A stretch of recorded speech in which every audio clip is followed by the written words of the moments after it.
that there are fan sounds in the background. You have to bear with me because it is so hot and I am really afraid I'm going to physically melt on camera. Hello, my name is Carrie and welcome to my channel. Today I'm going to be doing a 2025 reading goals check-in, and I am also going to give you my statistics for my reading so far this year, and then finally I'll be answering the Mid-Year Freakout Tag questions. So to start off, my reading goals. So here I will be giving updates.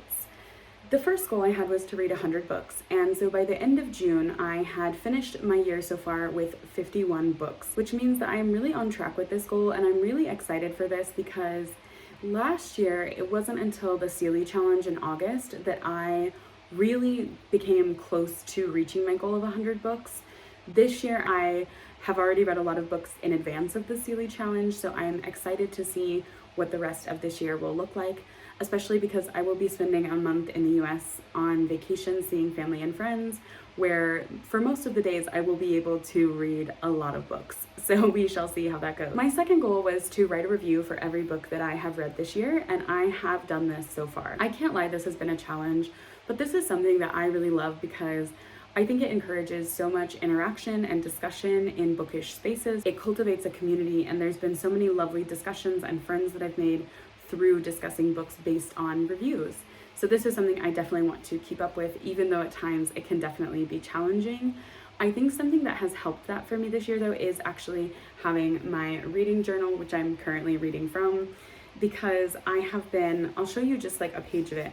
I don't want to do a full flip through yet because I want to show you this towards the end of the year, but I have been doing these pages where I've been sharing a lot of my thoughts quickly after reading, which helps me go back and then form longer reviews. Another goal related to statistics was getting my NetGalley ratio up to 70%. At the beginning of the year, it was around, I think, like 27%, and I am now almost at 50%. So I've gotten it raised around 20% in the past 6 months.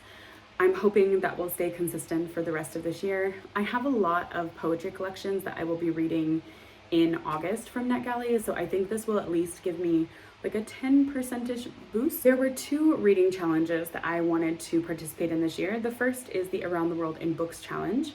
For this, I needed to have read 6 countries by the end of June, and I have only read 4. Those were Vietnam, Scotland, Argentina, and Canada.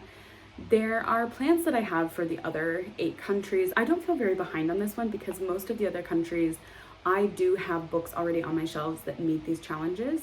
So I am not super concerned about that one. And same for the second one really, which is the Black Walnut Decolonize Your Bookshelf Challenge. For this one, I needed to finish 10 of the prompts by the end of June, and I have finished 12. I feel really good about this because I forgot to check the books I was reading for this challenge until May. So the books I was already reading were really aligning well with this type of challenge. So I am not concerned that this will be something that will be hard for me to finish in the months coming on. There's only a couple that I don't have books for on my shelves already, but I have a wonderful library card that I am hoping will fill the gaps for me. And then there were 2 challenges that were more about bookish spaces and community. The first one is to participate in a book club or read along. I have completed 3 of these, and I am planning to participate in at least 2 more by the end of the year. For the last few months, we don't have books picked yet, so I'm not sure if I will be participating in those. But there's been an in-person book club in my city that I have really been loving participating in, and so that was a really big win for me this year. And the second one was to visit bookstores on every trip. I visited one in Fethiye in Turkey. I visited one in Athens, I think. Yes, in Athens. However, when I was in Bursa earlier this year visiting a friend, I did not visit any bookstores.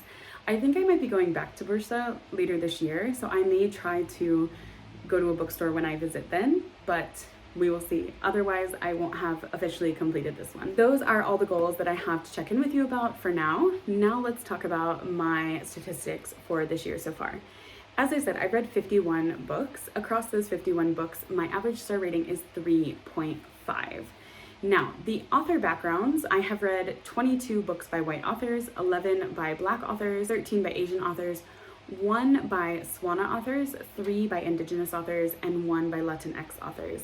I'm really sad to see how low Swana and Latinx representation is in my books, and I have some plans for this for the rest of the year in terms of changing my reading. I think one of the biggest reasons that Latinx authors are so low in my reading representation is because where I currently live, there are very few Latinx books that are available here in physical format. I definitely have audiobooks that can correct this, and this is how I'm hoping to course correct this by the end of the year, because I definitely want to read more from Latinx authors, so that is one of my big priorities. I'm really surprised by the lack of Swana representation though, because last year that was almost 20% of my reading. So I'm kind of questioning why this one has dropped so dramatically this year. In terms of books that are by queer authors or include queer themes in them, by themes I mean that there are explicitly queer characters in the story and their story is examined both related to their queerness but also to them as a person. They're not just a caricature. For this, I've read 21 books that have fit this criteria, and I'm really happy with that. I know there's still some bigger breakdowns in diversity needed within those queer books because obviously they fall into different categories, and so that is something that I will be looking into again for later this year.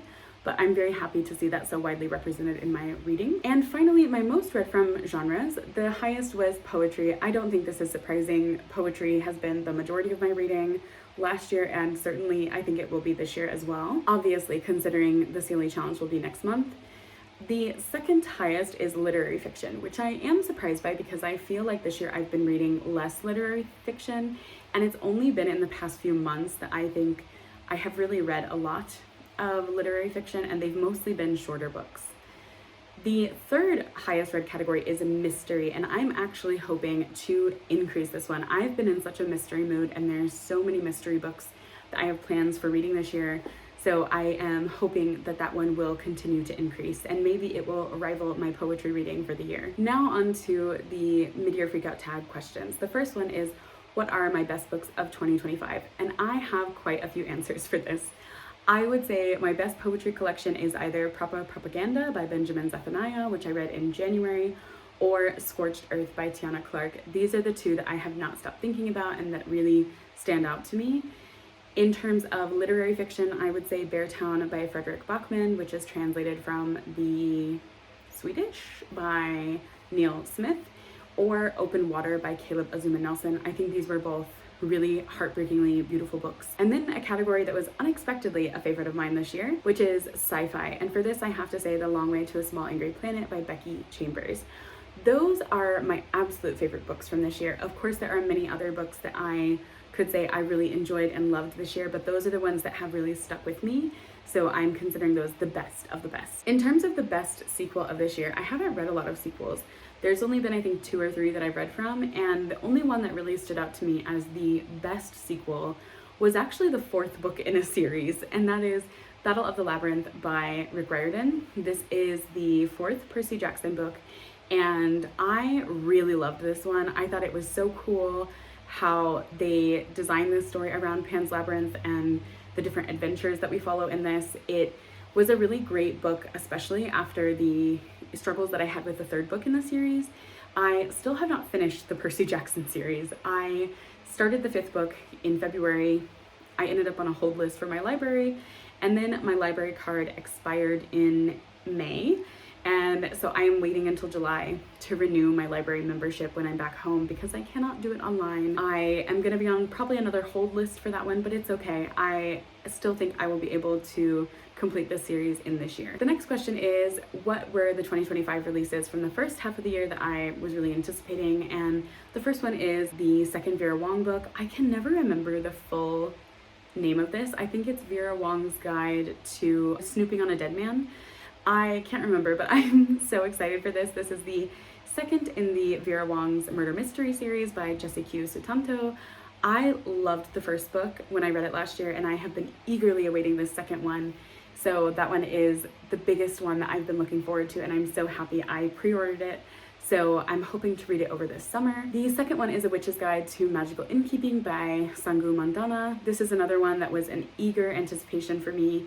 I think I read the first book in 2023, and there's been many delays in the second book's release because the author was experiencing some health issues. I'm so glad the author was given time to really recover and rest, and that this book came out when it felt most right for this author. And that one actually just came out literally today as I'm filming this. So I am trying to wait because I think it will be a really lovely fall read, but I cannot lie, the urge to read it immediately is definitely hitting me right now. The next prompt is asking what were the most anticipated releases for the rest of 2025. These are all from different genres, but a lot of them are authors that I've read from before, which is why they are most anticipated releases. The first one is Brigands and Breadknives by Travis Baldree. This is the second book in the Legends and Latte series. I love Legends and Lattes. I enjoyed the prequel, but didn't fully love it.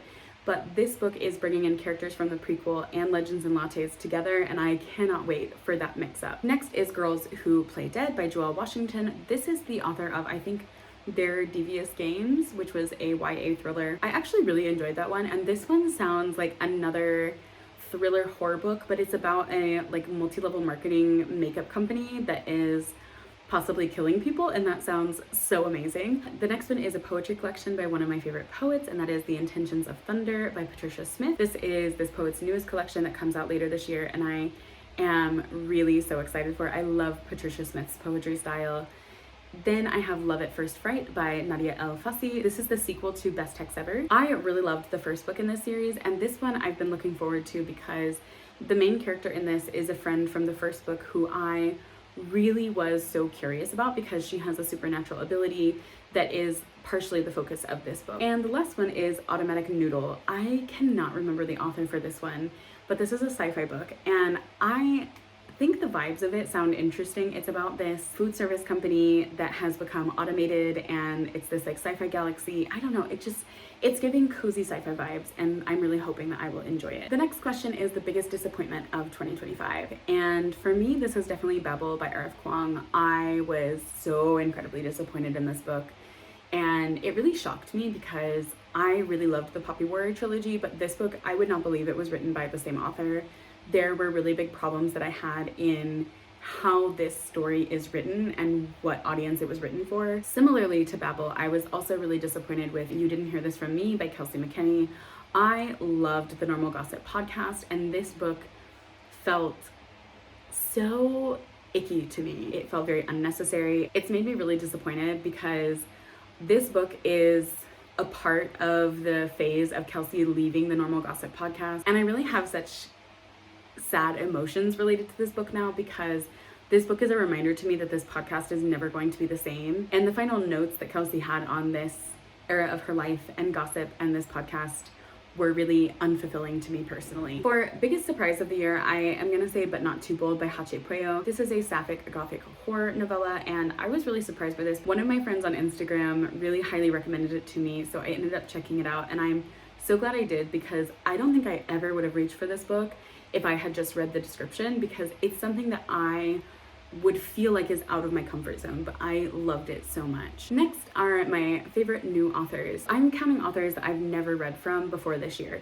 So I could definitely say Becky Chambers, but I've read from them before, and so I don't think that that really counts. So in terms of poets, I would say Era D. Matthews, Christine Wu, Kathy Lin Chi, and Tiana Clark have been real standouts for me. Romance, I would say Nadia El-Fassi. In terms of literary fiction, I would say Caleb Azumah Nelson or Fredrik Backman.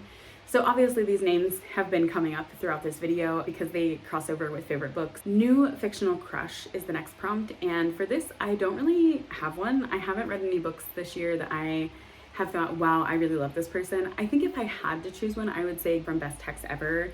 I really loved his character and his emotional maturity in that book.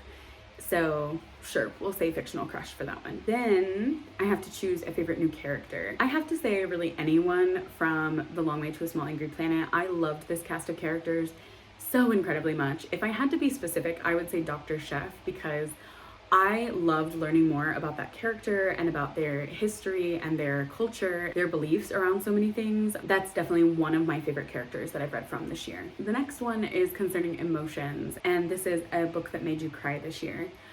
I would say A Serial Killer's Guide to Marriage by Asia McKay for unintentionally making me cry.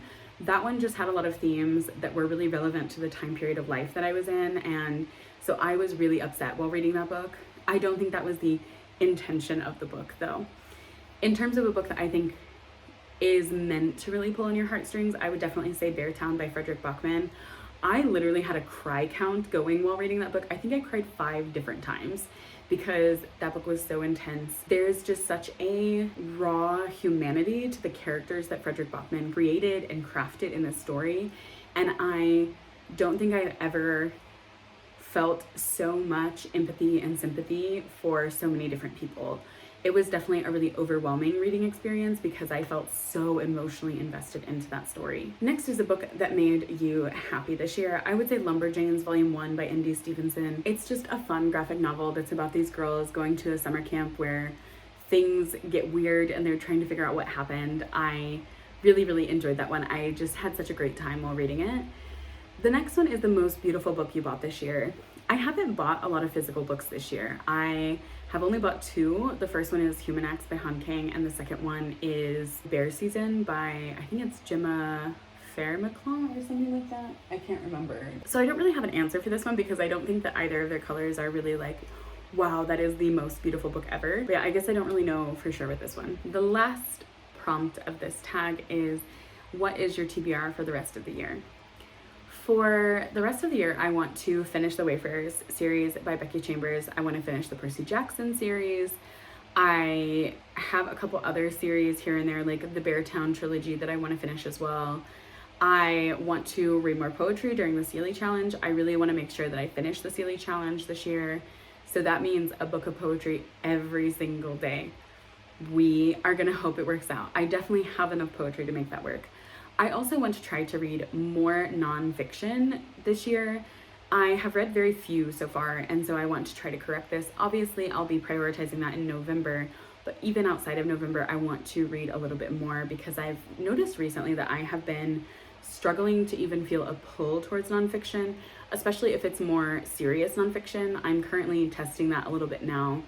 So yeah, some things to think about. And then I also want to read more from my physical shelves. I want to prioritize reading down my physical TBR, and this includes when I go home in August because I have a lot of books at home that are just sitting on my TBR there and I haven't read them. So I want to make sure I prioritize those books to really move through those because my family is also going to be moving in this next year, so I don't want to have them have a lot of my things that they're responsible for moving. So this has really been my goal, and I've been doing really well with this actually. In June and July, I've been reading many more books from my physical shelves. I think that is a real win on my part. We will see where the year takes me. I am eagerly anticipating the rest of my reading year. Although I feel like so far this year, I haven't had a lot of books that make me go, wow, this is amazing. Like by this time in the year, I've usually had quite a few 5-star reads, and really I've only had 2 books this year that I would consider 5-star reads. Most of them have fallen at 4 and 4.5 stars, and even the 4.5 stars have been actually pretty few. I shouldn't say most of them. I'm wondering what the rest of my year will look like